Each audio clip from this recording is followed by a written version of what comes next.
Welcome to Rise Up, Voices from the Front Lines, and this is a Foundation Series episode. I'm Krista Fee, and today we are exploring one of the most powerful forces in your healing journey, the stories you tell yourself. This episode is called that because those internal narratives aren't just words, they're wiring.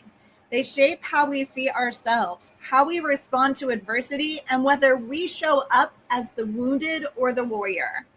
So let's unpack how your story shapes your identity and how to consciously rewrite the ones that no longer serve you. The science of narrative identity. Your brain is a storytelling machine. From childhood, your mind has been piecing together meaning, cause and effect, and emotional memory into a continuous story called your narrative identity. According to psychology researcher Dan McAdams, narrative identity is how we make sense of who we are, linked past, present, and future into a coherent thread. But here's the kicker.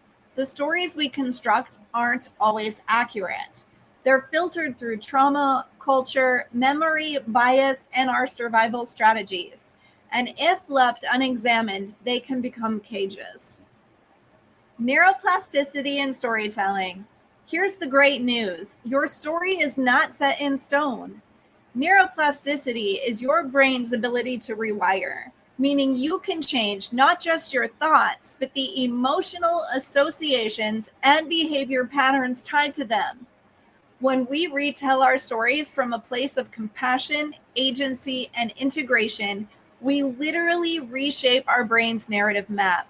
And that creates more than insight. It creates new identity, new power, and new outcomes.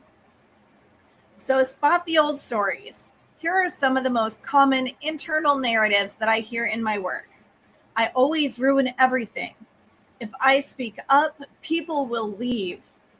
No one ever shows up for me. I'm too much or I'm not enough. Sound familiar? These are protective stories. They form to keep you safe, but they're not always true, and they may be outdated. I invite you to notice the narratives you repeat, especially in moments of stress, rejection, or disappointment. That's often when the oldest stories speak up the loudest. And often those stories are being narrated by your inner critic, the harsh, shaming, sabotaging voice that tells you that you're not good enough, smart enough, or worthy enough. In internal family systems, IFS, we call this the critical protector. Sometimes it sounds like the inner bully, the critical parent, or the self-sabotaging perfectionist. But believe it or not, that part of you is trying to protect you. It learned somewhere along the line that playing small was safer than risking pain, rejection, or humiliation. It believes criticism will protect you from disappointment. Yes, it's misguided, but it's not malicious. When we meet that part with curiosity instead of shame, we begin to loosen its grip. So here are some tools to rewrite your narrative. Let's explore how you can rewrite your story with intention and power. Name that old narrative and give your inner script a title. Get curious about where it came from. Who told you that? When did it start? Here's an example. A woman in a recent workshop titled her inner narrative The Invisible One.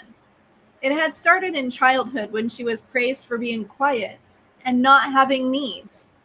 Naming it gave her distance and power to change it. Here's a resistance that can come up. This can stir sadness or grief, and you might realize the story came from someone that you loved. Let yourself feel that. It is part of the process. Bring in parts language. IFS says, a part of me feels instead of I am. This creates space between you and that inner voice. Here's an example. A man working on self-worth began noticing his perfectionism. Instead of calling himself controlling, he said, a part of me thinks if everything's not done perfectly, I'll be rejected. That shift helped him speak to the fear underneath. This builds self-compassion and lowers shame, which is two key ingredients for healing. Use present moment anchors. What's true today that wasn't true back then? And what's one resource I have now that I didn't have? After years of feeling helpless in conflict, Jamie realized now I have boundaries. I have words. I have support that became the foundation of a new story. I am someone who knows how to protect myself. Here's the science.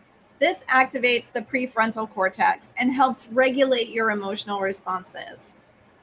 So retell your story with compassion and power. Try rewriting it from the perspective of someone who survived and grew stronger. Instead of saying my childhood ruined me, Catherine said, my childhood gave me x-ray vision. I can read emotional energy like a map, and that makes me powerful. The critical protector might pipe up here, so don't get too confident. You'll get hurt. Talk to it gently. Remind it we're safe now, and we're allowed to heal. Share your story with a witness. Healing happens in relationship, whether with a therapist, coach, peer group, or trusted friend. Sharing that new narrative out loud will bring it into your body.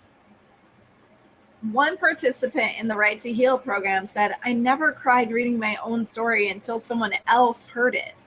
That's when I actually believed it matters. Here's the evidence. Social sharing of your story supports limbic system regulation.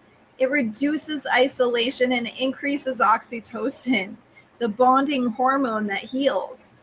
These practices might feel vulnerable at first. They might stir resistance, but over time, they help you reclaim ownership. They let you say, this is who I am now. This is how I rise. Right to Heal is a framework for narrative transformation. The Right to Heal framework is part of the RISEUP Foundation's program, our signature framework for life mastery and transformation, and the RISEUP Phoenix Women's Program, designed specifically to support women survivors of trauma, including human trafficking, domestic violence, childhood adversity, and other lived experiences of pain and loss. Right to Heal is a guided process that helps you identify old narratives, use structured prompts to explore and rewrite them, practice sharing your truth in safe spaces, channel your healing into purpose, voice, and often service. Whether you want to write, speak, teach, or transform pain into impact, this is where story becomes strategy. If you are ready to explore your identity, rewrite old scripts, and rise into your full self, we invite you to join our Foundation's community. Or if your healing journey includes recovery from trauma or exploitation, our Rise Up Phoenix Women's Program may be the space where your voice finds its power.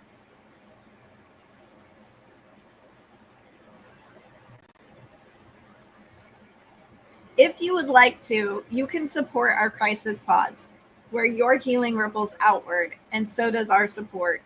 We're challenging ourselves and our communities to raise $50,000 for crisis pods in Texas and Chicago.